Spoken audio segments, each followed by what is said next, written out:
Hey there, everybody. Welcome to a very special bonus episode of the Just Listen to Yourself podcast with Kira Davis. Of course, I am your host, Kira Davis. And if you're a regular listener, you know that this is a podcast where I take hot button topics or current cultural issues and I challenge you to draw out your talking points on those issues to their logical conclusion. And I also try to persuade you of my point of view. So today is a very special bonus episode because we've had some listener responses, and there was one that stood out to me in particular from a young woman named Jenna.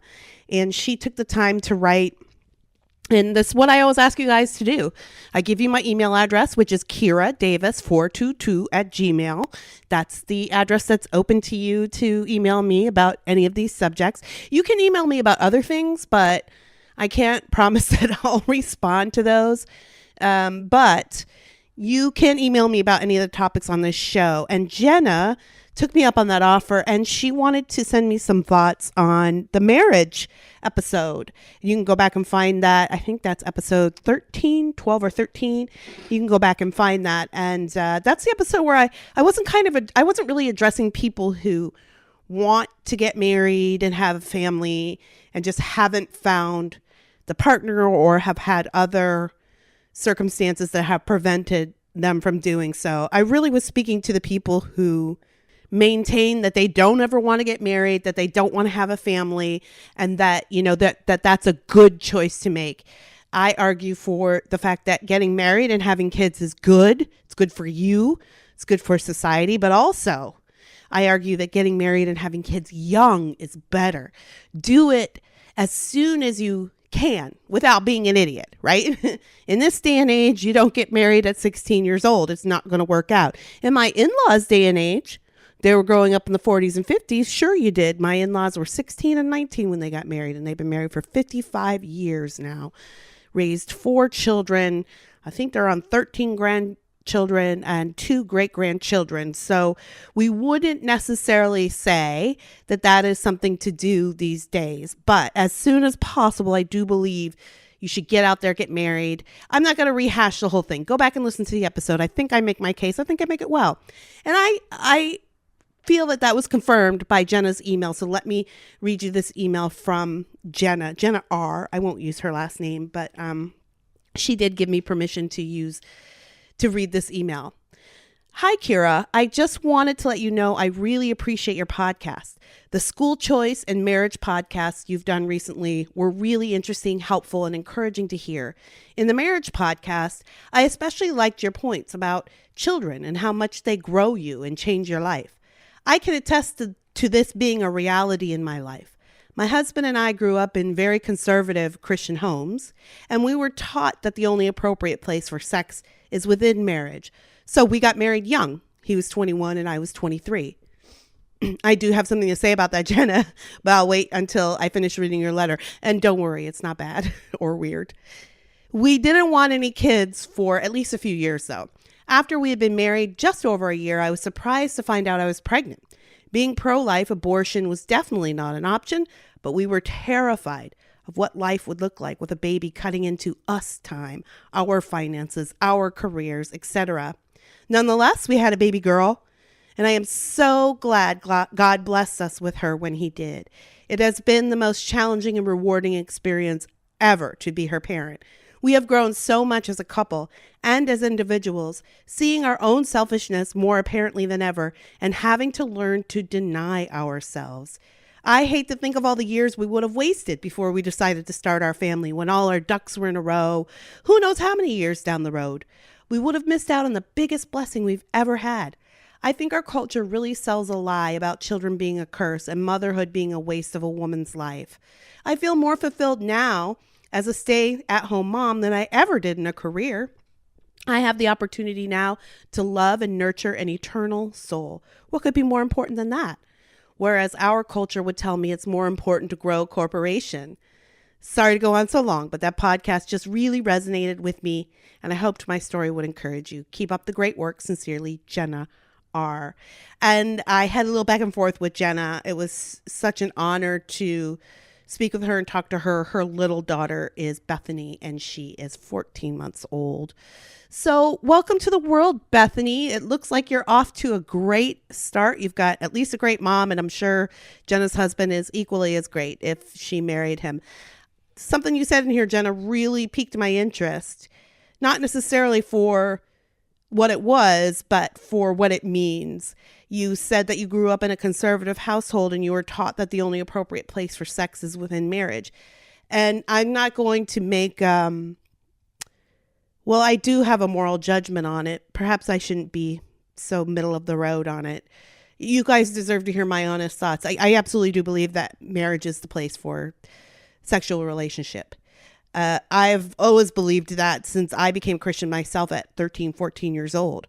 I didn't make it. I didn't make it, folks. And a lot of people like me don't. But there's still value in that sentiment. There's still value in that morality. And I'll tell you why. And Jenna's her life is kind of living proof of this, but I'll start with this. There is a value in that because it taught me to value sex. So even though I ended up still breaking the promise that I had made to myself and that I felt I had made to God, even though I had broken that promise, I still had such a reverence for the act that I didn't throw it around. You know what I mean? I was still kind of the girl that was like very cautious going into relationships. I didn't even have that many relationships. My husband was technically my first boyfriend. We broke up and went our separate ways and came back together years later. But in between then, it was just a couple of guys that I was with, and each one was very serious. And I think in the marriage podcast, I said, I don't believe dating is practice for marriage. I believe that, that if you can't see yourself with someone in a long-term relationship, whether that's the way it's going or not, if you can't see yourself with that person long-term, then that's a waste of your time and their time. I don't think dating is practice, and I don't think it's for fun. So I never looked at it as practice. I took those relationships very seriously, and therefore I took my sexuality very seriously, and I didn't throw it around. And that was better for my health. It was better for all the risks that you take when you're sexually active. Obviously I don't have kids from that time in my life. I have kids from my marriage, and that's how I wanted it, and that's how I planned it. So even though I didn't make my vows all the way, it still gave me a reverence and respect for the act.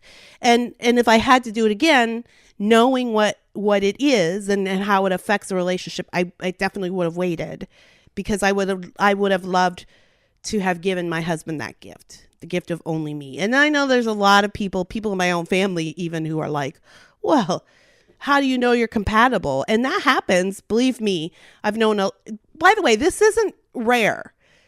It's rare in Hollywood. Hollywood makes you feel, everything you see on TV and on radio, it makes you feel like this is a rare occurrence, but it really isn't. There are many, many millions of people in the United States who save sex until marriage. It's very common in the church. I'm sure it's very common in other religions. And it's very common among certain cultures. So let's not pretend like this is some outdated idea. I hate it when people say, well, I'm kind of old fashioned when it comes to sex. No, it's just that we're not allowed to say these things out loud anymore because people judge us so harshly. But it's not unusual at all. Many couples are like Jenna and her husband.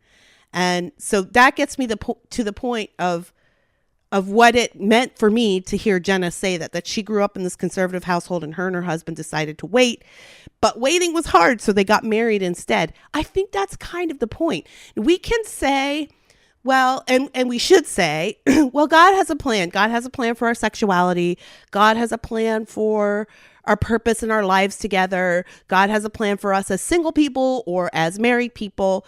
And here's all the, scriptures to back this up. Somebody smarter than me, a better theologian than I am, can show you all that and tell you why these are good things. And I believe all those things, by the way. But let's forget about that, because I know not everyone listening to this podcast is like me. I know you're not a Christian, not everyone's a Christian, or not everyone's a Bible believer. I think it still makes sense when you're talking about evolution. An evolutionary process that promotes the common well-being by promoting the further proliferation of the human race. So how do you get younger people to marry in a time in their lives when they will be the most fertile, when they will be the most likely to produce multiple children, and when they will be the most, how do I say this, influenced by growing into a family rather than waiting until they're older and kind of set in their ways. They'll be able to grow together. Those are the building blocks of any great society, even just evolutionarily speaking. Those are the building blocks you need. That's why, whether or not you're a Christian or you're just a materialist or a humanist or whatever, if you believe in evolution even, then there's a reason why it takes a male and a female to create a life, to create the furtherance of the human race, right? This is an evolutionary, a biological process. This is a necessary process as deemed by nature. To me, it's deemed by God, but if you don't believe in God, I think the argument still works the same. But how does a culture help our young people figure this out? Well, we tell our young people, don't have sex until you get married. And what that does is it creates a desire, right? It creates a need. And instead of wasting those years kind of chasing each other around, wasting great sexual energy and your most fertile years, our tradition backed up by our biology says marry young. Don't have sex before you're married. And then when you're burning for each other, then that's the time to get married. And then nature takes over and voila, you're creating more humans. And that's what the earth needs, more humans. Not everyone agrees with me. You can go back to my episode on climate change to hear what I think about that. But that is, not only is that, I believe, the godly and creationary process, but even if you don't believe in all that, it is the evolutionary process. So I just found it really interesting that Jenna was cognizant of that, and that Jenna and her husband's relationship and hence their family is a direct result of that belief. And the family is the building block for any healthy and thriving society. I know it's not fashionable to say these days, and people want to tell us, oh, well, the family is changing and the family looks different. Certainly, the families look different these days. I'm a product of a different family. I have I got a mom and I got multiple step parents. I mean, because there were multiple divorces and it gets complicated. You know what I mean? It gets super complicated, especially at the holidays. So I'm very aware that there are different ways to define a family, but the building block of society is the nuclear family, and that is a mother, a father, and children, or the concept of creating an environment where children can thrive, because not every man and woman who marry can have children, but that doesn't mean that they're any less the building blocks of society. It's even just simply the notion is enough to affect and change the course of history. So thank you so much, Jenna, for writing in and sharing your story. And God bless you and your husband, 21 and 23, the parents of a 14-month-old. And I'm sure you've already got this covered, but since I got you on the line, if I could just dispense to you a little bit of what I know about marriage, because I celebrated 21 years yesterday. As I'm recording this, it was yesterday. 21 years with the same man. We have 2 children, 17 and 12. And it's been a ride. It's been up and down. And you guys are really in the thick of it. You're really in the heat of it. And I'm sure you can understand. I'm sure you know now that it's so stressful to care for a little life. And it does put new kinds of strains on your marriage. But I want you to remember some things. When things do get tough and you're feeling angry or resentful or tired or exhausted and you feel like you guys just aren't on the same page, those are the times when all the hard work you've put in before come into play. Those are the times when you have to draw on your reserves. That's what your ring is for. Your ring is the promise that you're going to push through those times. And if you push through those times, and I believe I talked about it on the marriage podcast, if you push through them, you'll come out to something really incredible. Surround yourself with people who are like you. And by that, I mean people who value marriage the way you do. It may be your family, or it may be church friends. It may be friends that you've known for a while, or maybe you'll meet new people, but surround yourself with people who value marriage the same way, because you're going to need advice and you're going to need guidance. And you've got to have someone to trust to come to with your wifely issues, and your husband has to have the same. Your single friends aren't going to know exactly, how to address some of the very unique issues that come with marriage. And they may have the best of intentions, but they can't guide you in how to be a wife and a mother at the same time. So surround yourself with other couples who are walking the path that you're walking. Make sure some of them are older. You'll need that. For me, that was my in-laws, and we had a great church family when we were first married. And listen, Jenna, people had to come to my house and stop me from murdering my husband on multiple occasions. It's not, it's not just all smooth sailing, and you're not crazy if you go crazy every now and then. We all need someone to pump the brakes for us sometimes and remind us why we did this in the first place and where we're going together. So surround yourself with those people. And always remember that you guys are teammates. You're not enemies. You're going to feel like enemies sometimes, but you guys are not. You're teammates. And remember, your husband loves your daughter just as much as you do. And he might not do everything the way you would do it for her, but that's valuable for your daughter too. It's good for her to know that dad loves her in a unique way. And so does mom. Thank you so much again for this listener response. If you have any responses to any of the shows you've heard or upcoming shows, please feel free to email me at kiradavis422@gmail.com. That's Kira, Kira, 422@gmail.com. And do me a favor, would you give this podcast a rating and a review on whatever site you listen on? We're available all over. I listen to most of my podcasts on iTunes, but I know a lot of people do it in Spotify. We're on iHeartRadio. We're on Spreaker. We're basically everywhere you can find podcasts. So wherever you listen, if you would just give me a rating and then even take the time to drop a few sentences for a review, it means so much to me, and it makes such a difference. I'm loving this journey we're on together, you guys. I am loving the responses to this, and I'm loving that people are thinking. Let's just all put on our thinking caps together. We don't all have to agree to each other, but when we learn how to express ourselves more clearly, I think that removes a lot of the misunderstandings we have that create the divisiveness that we see these days. So I'm proud to be on this journey with you. Listen, we're pulling into the holiday season, so I think my next episode is going to be on getting along with your family at the holiday season. Until then, Merry Christmas. And don't forget, just every once in a while, just stop and listen to yourself. Bye, guys.